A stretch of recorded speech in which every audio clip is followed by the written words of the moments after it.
آج لوگ عورتوں کے حقوق کی بڑی باتیں کرتے ہیں، حالانکہ وہ خود اپنی عورتوں کو چھوڑ کے بیٹھے ہیں۔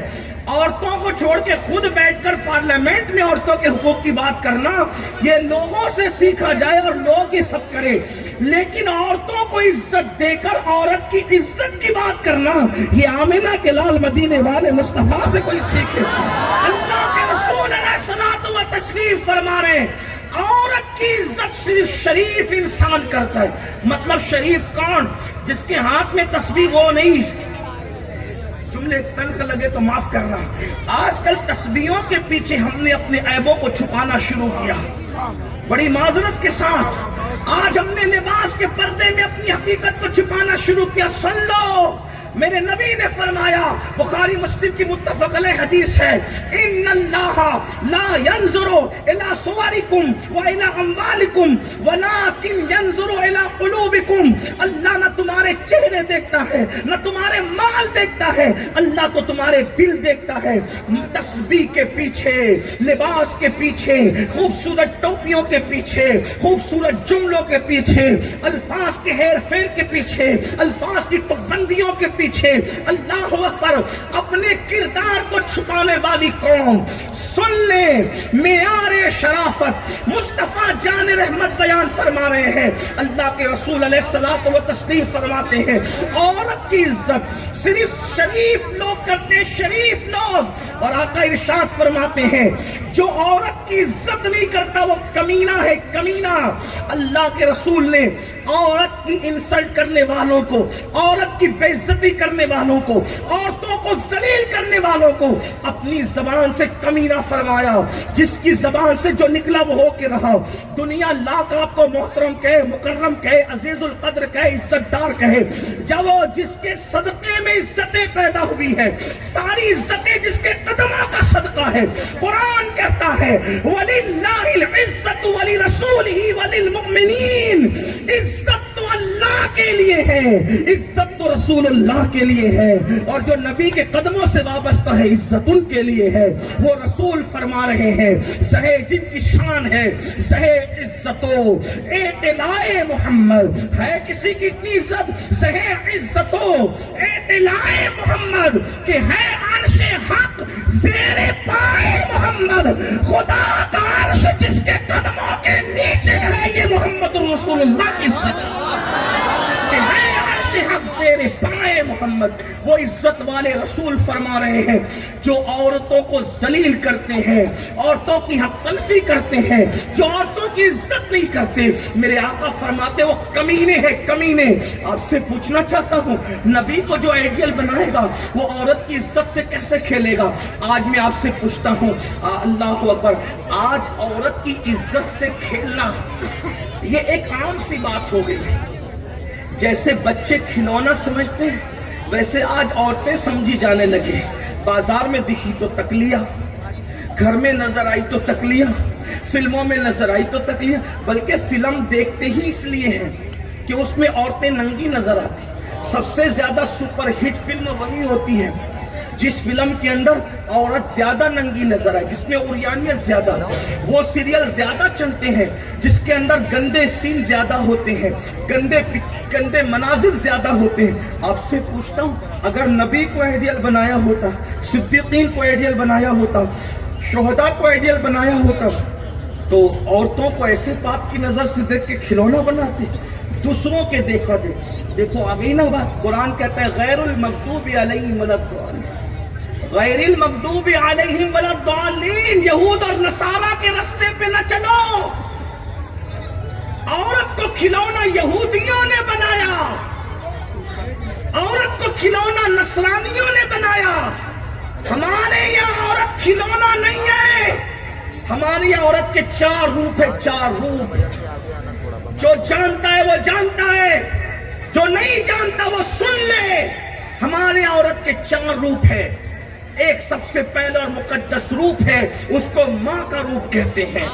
دوسرا روپ ہے اس کو بیٹی کا روپ کہتے ہیں۔ تیسرا روپ ہے اللہ اکبر اس کو بیوی کا روپ کہتے ہیں، اور چوتھا روپ ہے اس کو بہن کا روپ کہتے ہیں۔ ہمارے یہاں 4 روپ ہوتے ہیں، ماں، بہن، بیوی، بیٹی، 4 روپ، اور چاروں روپ میں بہن کتنی مقدس ہے۔ اگر وہ ماں ہے تو اسے فاطمہ کہتے ہیں، اگر وہ بہن ہے تو اسے زینب کہتے ہیں، اور اگر وہ اللہ اکبر بیٹی ہے تو اسے سکینہ اور سغرا کہتے ہیں، اور اگر وہ بیوی ہے تو اسے شہربانو کہتے ہیں۔ ایک ہی کربلا میں نے چاروں روپ آپ کو دکھائے ہیں، ذرا توجہ تو کریں اور پھر ان چاروں ہستیوں کو دیکھیں تو پتا چلے کہ ہمارے یہاں اللہ اکبر اگر بیٹی بن کے پیدا ہوئی تو ماں باپ کے لیے جنت ہے، نیک بیوی کی شکل میں آئی تو شوہر کے لیے جنت ہے، نیک بہن کی شکل میں تو بھائی کے لیے جنت ہے، اور ماں بن گئی تو اللہ کے رسول سند دے رہے ہیں الجنت تحت اقدام امہاتکم، کہ جنت تمہاری ماؤں کے قدموں کے نیچے ہے۔ آپ سے پوچھنا چاہتا ہوں اتنا مقدس روپ کسی نے دیا ہے عورت کو؟ اللہ اکبر۔ میرے آقا صلی اللہ علیہ وسلم کے دیوانوں دراصل میں راہ مصطفیٰ جان رحمت سے ہٹ گئے، حضور کے راستے سے ہٹ گئے، یہود و نصارہ کو اپنا آئیڈیل بنایا۔ اپنی ناکامی کی وجہ یہ ہے، ورنہ خدا کی عزت کی قسم اپنے نبی کے راستے پر چل کر عرب کی بوریا نشین قوم کیسر و کسرا کی تاجدار بنی تھی۔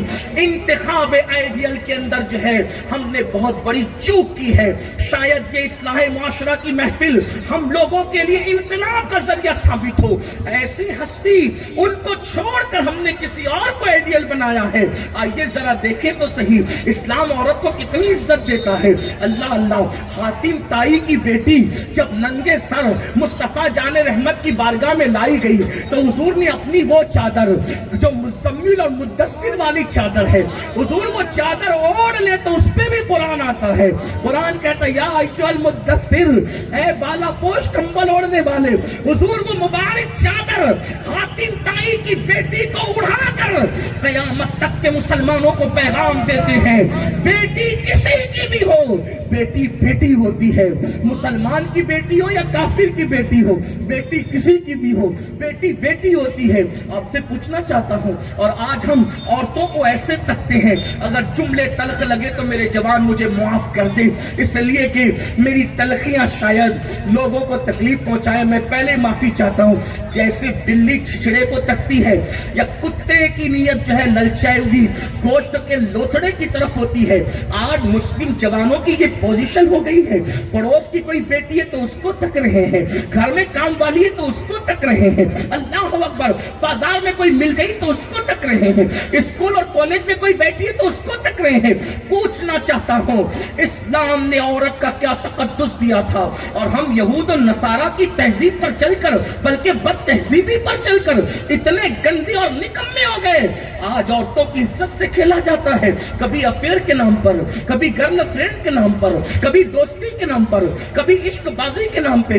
پوچھتا ہوں عشق میں عزتیں لوٹی جاتی ہے، اس عشق میں بھگایا جاتا ہے، عشق میں آنسو لائے جاتے ہیں۔ ارے نادان، عشق میں تو جان دے کر آبرو بچائی جاتی ہے۔ یہ کیسا عشق ہے جو زنا کروا رہا ہے؟ یہ کیسا عشق ہے جو بدکاری کروا رہا ہے؟ سن لو، اللہ اکبر۔ حضرت علامہ امام فقی ابو اللہ سمرقندی حدیث لکھتے ہیں، یاد رکھنا آج کل کے نوجوان لڑکے دوستی کرتے ہیں، اس کے بعد جو ہے پھر دل بھر لیتے ہیں، سب لوٹ لیتے ہیں۔ میں حیا کے پردے میں، کیونکہ میرے علماء، میرے بہت بڑے بزرگ لوگ یہاں پر بیٹھے ہوئے ہیں، لیکن مجبوری بھی ہے، اس لیے کہ قوم کے ناسور پر اگر نشتر نہ لگاؤں تو پھر آیا کس لیے ہوں۔ میری قوم کے جوانوں سن لو، لڑکیوں سے دوستی کرتے ہیں اور دوستی کے نام پہ شادی کا لالچ دے کر، موبائل کا لالچ دے کر، زیور کا لالچ دے کر، گھر بسانے کا لالچ دے کر، کیا کیا لالچ دے کر اس کا سب کچھ لوٹ لیتے ہیں، اس کا شباب لوٹ لیتے ہیں، اور غریب ہو تو اس کا کوئی پرسانے حال ہی نہیں، اور لڑکی ہے وہ کہے کس سے جا کر؟ اگر محلے میں کہہ دیا تو آئندہ رشتے نہیں آئیں گے، اچھے گھر میں بیاہی نہیں جائے گی، کوئی شریف اس کو قبول کرنے کے لیے تیار نہیں ہوگا۔ پہلی بات تو میں سوچتا ہوں آخر ایسی بیٹیاں ہمارے